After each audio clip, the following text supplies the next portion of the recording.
ಮತ್ತೆ ಎಲ್ರಿಗೂ ನಮಸ್ಕಾರ. ಇವತ್ತು 10 ಅಥವಾ 10ಕ್ಕಿಂತ ಹೆಚ್ಚು ಸಿಬ್ಬಂದಿಗಳು ಕೆಲಸ ಮಾಡ್ತಕ್ಕಂಥ ಎಲ್ಲ ಪ್ರೈವೇಟ್ ಸರ್ಕಾರೇತರ ರಂಗದಲ್ಲಿ ಯಾವ ಥರ ಮಾನ್ಯ ಜಿಲ್ಲಾಧಿಕಾರಿಗಳ ಲಾಗಿನ್ನಿಗೆ ರಿಜಿಸ್ಟ್ರೇಷನ್ ಮಾಡುವಂಥ ವಿಧಾನ ಬಗ್ಗೆ ತಿಳಿಸ್ಕೊಡ್ತೇನೆ. ಅಂದರೆ ಕೆಲಸದ ಸ್ಥಳದಲ್ಲಿ ಮಹಿಳೆಯರ ಮೇಲೆ ಲೈಂಗಿಕ ದೌರ್ಜನ್ಯ ಕುರಿತು ಒಂದು ಕಮಿಟಿ ರಚನೆ ಮಾಡಲು ಮಾನ್ಯ ಸುಪ್ರೀಂ ಕೋರ್ಟಿನಿಂದ ಆದೇಶ ಇರುತ್ತದೆ. ಆ ಪ್ರಕಾರವಾಗಿ ಪ್ರತಿಯೊಬ್ಬರು 10ಕ್ಕಿಂತ ಹೆಚ್ಚು ಸಿಬ್ಬಂದಿ ಕೆಲಸ ಮಾಡುವಂಥ ಎಲ್ಲ ಸರ್ಕಾರೇತರ ಪ್ರೈವೇಟ್ ರಂಗದವರು ಈ ಮಾನ್ಯ ಜಿಲ್ಲಾಧಿಕಾರಿಗಳ ಲಾಗಿನ್ನಿಗೆ ಒಂದು ರಿಕ್ವೆಸ್ಟ್ ಕಳಿಸಬೇಕಾಗಿರುತ್ತದೆ. ಹಾಗಾಗಿ ಯಾವ ಥರ ತಾವು ರಿಕ್ವೆಸ್ಟ್ ಕಳಿಸ್ಬೇಕು ಅನ್ನೋ ಬಗ್ಗೆ ನಾನು ಮಾಹಿತಿ ಕೊಡ್ತಾಯಿದ್ದೀನಿ. ಮೊದಲಿಗೆ ಕ್ರೋಮಿಗೆ ಹೋಗ್ಬೇಕಾಗತ್ತೆ. ಕ್ರೋಮಿಗೆ ಹೋಗಿ ಬಂದುಬಿಟ್ಟು ಇಲ್ಲಿ ನಾವು ಕ್ರೋಮ್ ಮೇಲೆ ಕ್ಲಿಕ್ ಮಾಡಿ ಇಲ್ಲಿ ನೀವು ಅಂತೇಳಿ ಆಪ್ಷನಲ್ಲಿ ಗೂಗಲಲ್ಲಿ ಸಿ ಬಾಕ್ಸ್ ಪೋರ್ಟಲ್ ಅಂತೇಳಿ ನಾವು ಟೈಪ್ ಮಾಡಬೇಕಾಗತ್ತೆ. ನಾವು SH ಅಂತ ಹೊಡೆದ್ರೆ ಸಾಕು ಬಂದುಬಿಡುತ್ತೆ. ಇಲ್ಲ ನೀವು ಸಿ ಬಾಕ್ಸ್ ಅಂತ ಪೂರ್ಣವಾಗಿ ಟೈಪ್ ಮಾಡಿ ಸಿ ಬಾಕ್ಸ್ ಪೋರ್ಟಲ್ ಅಂತ ಬರುತ್ತೆ. ಇಲ್ಲಿ ಒಂದೇದು ಸಿ ಬಾಕ್ಸ್ ಮೇಲೆ ನೀವು ಕ್ಲಿಕ್ ಮಾಡಿ. ಸಿ ಬಾಕ್ಸ್ ಮೇಲೆ ಕ್ಲಿಕ್ ಮಾಡಿದ ತಕ್ಷಣ ಇಲ್ಲೊಂದು ಅಡ್ವರ್ಟೈಸ್ಮೆಂಟ್ ಇದು ಇರುತ್ತೆ, ಅಲ್ಲಿ ಇಂಟು ಮಾಡ್ಕೊಳ್ಳಿ. ಇಲ್ಲಿದೆಲ್ಲ ಇದನ್ನು ಇಂಟು ಮಾಡ್ಕೊಳ್ಳಿ. ಇಂಟು ಮಾಡಿಕೊಂಡು ಸ್ವಲ್ಪ ಮೇಲ್ಗಡೆ ಸರಿಸಿ ಇಲ್ಲಿ ಪ್ರೈವೇಟ್ ಹೆಡ್ ಆಫೀಸ್ ರಿಜಿಸ್ಟ್ರೇಷನ್ ಅಂತ ಇರುತ್ತೆ. ಈ ಪ್ರೈವೇಟ್ ಹೆಡ್ ಆಫೀಸ್ ರಿಜಿಸ್ಟ್ರೇಷನ್ ಮೇಲೆ ಕ್ಲಿಕ್ ಮಾಡಿ. ಇಲ್ಲಿ ಪ್ರೊಸೀಡ್ ಮೇಲೆ ಕ್ಲಿಕ್ ಮಾಡಿ. ಪ್ರೊಸೀಡ್ ಮೇಲೆ ಕ್ಲಿಕ್ ಮಾಡಿದ ತಕ್ಷಣ ನಿಮ್ಮ ಕಚೇರಿ, ನಿಮ್ಮ ಶಾಲೆ, ನಿಮ್ಮ ಕಾಲೇಜನ್ನು ಅಥವಾ ನಿಮ್ಮ ಆಸ್ಪತ್ರೆಯ ಏನು ಪ್ರೈವೇಟ್ ರಂಗದಲ್ಲಿರ್ತಕ್ಕಂಥದ್ದನ್ನು ನೀವು ಇಲ್ಲಿ ನಿಮ್ಮ ಹೆಸರು ಏನಾಗಿರುತ್ತಲ್ಲ, ನಿಮ್ಮ ಕಚೇರಿದ ಹೆಸರು ಅದರ ಮೇಲೆ ನೀವು ಇಲ್ಲಿ ಟೈಪ್ ಮಾಡಬೇಕಾಗತ್ತೆ. ಸಹಜವಾಗಿ ಯಾವುದೋ ಒಂದು ಡಿಮಾರ್ಟ್ ಆಗಿರ್ಬೋದು, ಏನಾದರೂ ನಿಮ್ಮ ಕಂಪ್ನಿ ಅಥವಾ ಆಫೀಸ್ ನೇಮ್ ಏನಿರುತ್ತಲ್ಲ ಅದನ್ನು ಹಾಕಿ. ಕೆಳಗಡೆ ಸ್ಟೇಟ್ ಸೆಲೆಕ್ಟ್ ಮಾಡಿ. ಆನಂತರ ಡಿಸ್ಟಿಕ್ ಸೆಲೆಕ್ಟ್ ಮಾಡಿ. ಸಬ್ ಡಿಸ್ಟಿಕ್ ಅಂದರೆ ನಿಮ್ಮ ತಾಲೂಕು ಹಾಕಿ. ಆನಂತರ ನಿಮ್ಮ ಊರಿನ, ನಿಮ್ಮ ನಗರದ ಪಿನ್ ಕೋಡ್ ಏನಾಗಿರುತ್ತೆ ಆ ಪಿನ್ ಕೋಡ್ ಹಾಕಿ. ಅಡ್ರೆಸ್ ಹಾಕಿ. STD ಕೋಡನ್ನು ಕೂಡ ನೀವು ಏನಾದರೂ ಒಂದು ಅಂಕಿ ನಾವು ಅಲ್ಲಿ ಟೈಪ್ ಮಾಡಲೇಬೇಕಾಗುತ್ತೆ. ಹಾಗಾಗಿ ಇದು STD ಎಲ್ಲವೂ ಸ್ಟಾರ್ ಮಾರ್ಕ್ ಇರೋದ್ರಿಂದಾಗಿ ಎಲ್ಲವೂ ಕಡ್ಡಾಯ. 0835 ಏನೋ ಒಂದು ಅಂಕಿ ಕೊಡಿ. ಆನಂತರ ಲ್ಯಾಂಡ್ಲೈನ್ ನಂಬರ್ ಹಾಕಿ. ಲ್ಯಾಂಡ್ಲೈನ್ ನಂಬರ್ ಇದ್ದರೆ ಹಾಕಿ, ಇಲ್ಲದೇ ಇದ್ರೂ ಕೂಡ ಏನಾದರೂ ಒಂದು ನಂಬರ್ ಹಾಕಿ. ಮೊಬೈಲ್ ನಂಬರ್ ಅಂತೂ ಇರುತ್ತೆ, ಎಲ್ಲರದ್ದು mobile number hockey.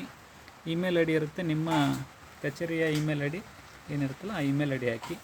Name of nodal officer for SH act ಅಂತಿದೆ. ಅಂದರೆ ನಿಮ್ಮ ಕಚೇರಿಯ, ನಿಮ್ಮ ಶಾಲೆ ಕಾಲೇಜಿನ ಯಾರು ಹೆಡ್ ಆಗಿ ಕೆಲಸ ಮಾಡ್ತಾ ಇರ್ತಾರೆ, ಮುಖ್ಯಸ್ಥರಾಗಿ ಯಾರು ಕೆಲಸ ಮಾಡ್ತಾ ಇರ್ತಾರೋ, ಮ್ಯಾನೇಜ್ಮೆಂಟ್ ಇರ್ತಕ್ಕಂಥವ್ರದ್ದು ಅವರ ಹೆಸರು ಹಾಕಬೇಕಾಗತ್ತೆ. ಅವರ ಹೆಸರು ಏನಿರುತ್ತಲ್ಲ ಆ ಹೆಸರು ಹಾಕಿ. ಅವ್ರ ಡಿಸಿಗ್ನೇಷನ್ ಆ ಕಚೇರಿಯಲ್ಲಿ ಏನಿರುತ್ತೆ, ಆ ಶಾಲೆಯಲ್ಲಿ ಪ್ರಿನ್ಸಿಪಾಲ್ರು, ಹೆಡ್ ಮಾಸ್ಟ್ರು, CEO ಮ್ಯಾನೇಜರು ಏನಿರುತ್ತಲ್ಲ ಅವರ ಹುದ್ದೆ ಅಲ್ಲಿ ಹಾಕಿ. ಆನಂತರ ಸೇಮ್ STD ಕೋಡ್ ಇಲ್ಲಿ ಕೂಡ ಏನಾದರೂ ಒಂದು STD ಹಾಕಿ. ಲ್ಯಾಂಡ್ಲೈನ್ ನಂಬರ್ ಹಾಕಿ, ಇದ್ದರೆ ಹಾಕಿ, ಇಲ್ಲದೇ ಇದ್ದರೆ ಏನಾದರೂ ಒಂದು ನಂಬರ್ ಹಾಕಿ. ಇಲ್ಲಿ ಮೊಬೈಲ್ ನಂಬರ್ ಹಾಕಿ. ಮೊಬೈಲ್ ನಂಬರು ಯಾರು ಇಲ್ಲಿ ಹೆಡ್ ನೀವು ಯಾರ್ದು ಹೆಸರು ಕೊಟ್ಟಿರ್ತಾರಲ್ಲ ಅವ್ರ ಮೊಬೈಲ್ ನಂಬರ್ ಹಾಕಿ. ಆ ಮೊಬೈಲ್ ನಂಬರ್ ಹಾಕಿದ ತಕ್ಷಣ ಒಂದು OTP ಅವರಿಗೆ ಹೋಗುತ್ತೆ. ಆ OTP ಹಾಕಿದ ನಂತರ ಅದು ಮತ್ತೆ ಮುಂದೆ ಮೂವ್ ಆಗುತ್ತೆ.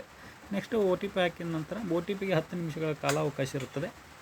10 ನಿಮಿಷ ಒಳಗಾಗಿ ನೀವು ಆ OTP ಹಾಕಬೇಕಾಗತ್ತೆ.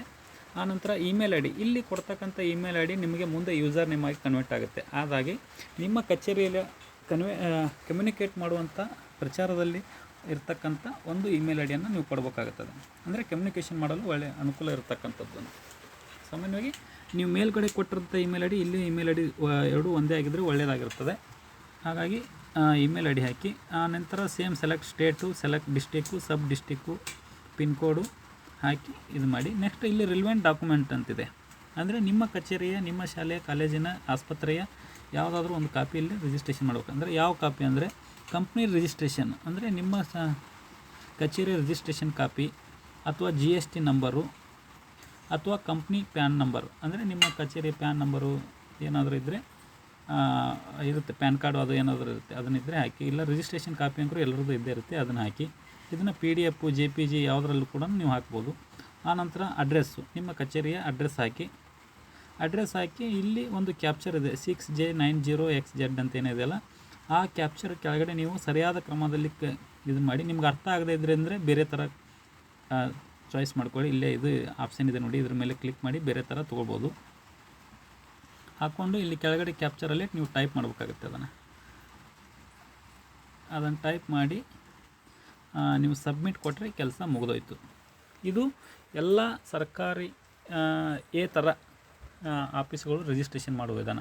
ಈಗಾಗಲೇ ಸರ್ಕಾರಿ ಹಂತದಲ್ಲಿರ್ತಕ್ಕಂಥ ಎಲ್ಲ ಗೋರ್ಮೆಂಟ್ ಕಾಲೇಜುಗಳು, ಗೋರ್ಮೆಂಟ್ ಆಫೀಸುಗಳು ಎಲ್ಲವೂ ಕೂಡ ಮಾನ್ಯ ಜಿಲ್ಲಾಧಿಕಾರಿಗಳ ಲಾಗಿನಲ್ಲಿ ನಾವು ರಿಜಿಸ್ಟ್ರೇಷನ್ ಮಾಡಿಕೊಡ್ತೀವಿ. ಈ ಪ್ರೈವೇಟ್ ರಂಗದವರಿರೋರು ತಾವೇ ಓನಾಗಿ ರಿಜಿಸ್ಟ್ರೇಷನ್ ಆಗಬೇಕಾಗಿದೆ. ಹಾಗಾಗಿ ಈ ಎಲ್ಲ ಪ್ರೊಸೀಜರು ಪ್ರೈವೇಟ್ ರಂಗದವರು ಮಾಡ್ತಕ್ಕಂಥ ಪ್ರೊಸೀಜರು.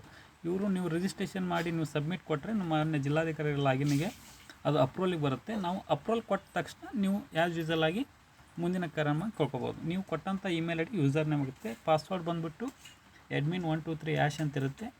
ಇಲ್ಲ ಅಥವಾ ರಿಜಿಸ್ಟ್ರೇಷನ್ ಆದ ತಕ್ಷಣ ಒನ್ ಟೈಮ್ ಪಾಸ್ವರ್ಡ್ ನಿಮ್ಮ ಮೇಲ್ ಐ ಡಿಗೆ ಬಂದಿರುತ್ತೆ.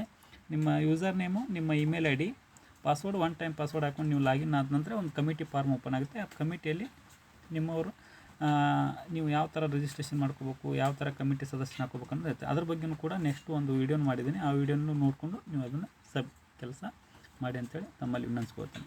ಹೆಚ್ಚಿನ ಮಾಹಿತಿಗೆ ನಮ್ಮ ಜಿಲ್ಲಾ ಮಹಿಳಾ ಸಬಲೀಕರಣ ಘಟಕ ನೀವು ಕೂಡ ಸಂಪರ್ಕಿಸ್ಬೋದು. ನಮ್ಮ ಲ್ಯಾಂಡ್ಲೈನ್ ನಂಬರು ನೋಟ್ ಮಾಡ್ಕೊಳ್ಳಿ, 08354 ಇದು ನಮ್ಮ ಜಿಲ್ಲಾ ಮಹಿಳಾ ಸಬಲೀಕರಣ ಘಟಕದ ಲ್ಯಾಂಡ್ಲೈನು. ನಿಮಗೇನಾದರೂ ಡೌಟ್ ಇದ್ದರೆ ಈ ನಂಬರಿಗೆ ಫೋನ್ ಮಾಡಿ. ನಮ್ಮ 5 ಜನ ಸಿಬ್ಬಂದಿಗಳು ಕಚೇರಿ ಅವಧಿಯಲ್ಲಿ ಕಾರ್ಯನಿರ್ವಹಿಸ್ತಿರ್ತಾರೆ. ನಿಮಗೆ ಅದಕ್ಕೆ ಪ್ರತಿಕ್ರಿಯೆ ನೀಡ್ತಾರೆ. ಮತ್ತು ಎಲ್ಲಾದರೂ ವಿಸಿಟ್ ಹೋದಂಥ ಸಂದರ್ಭದಲ್ಲಿ ಒಂದೊಂದು ಬಾರಿ ರಿಸೀವ್ ಮಾಡೋಕ್ಕೆ ಸಾಧ್ಯವಾಗದಿದ್ದಾಗ ಮತ್ತೊಮ್ಮೆ ಟ್ರೈ ಮಾಡಿ, ಯಾರಾದರೂ ರಿಸೀವ್ ಮಾಡಿ ನಿಮಗೆ ಪ್ರಶ್ನೆಗೆ ಉತ್ತರ ಕೊಡ್ತಾರೆ. ಓಕೆ, ಎಲ್ರಿಗೂ ಧನ್ಯವಾದಗಳು. Thank you.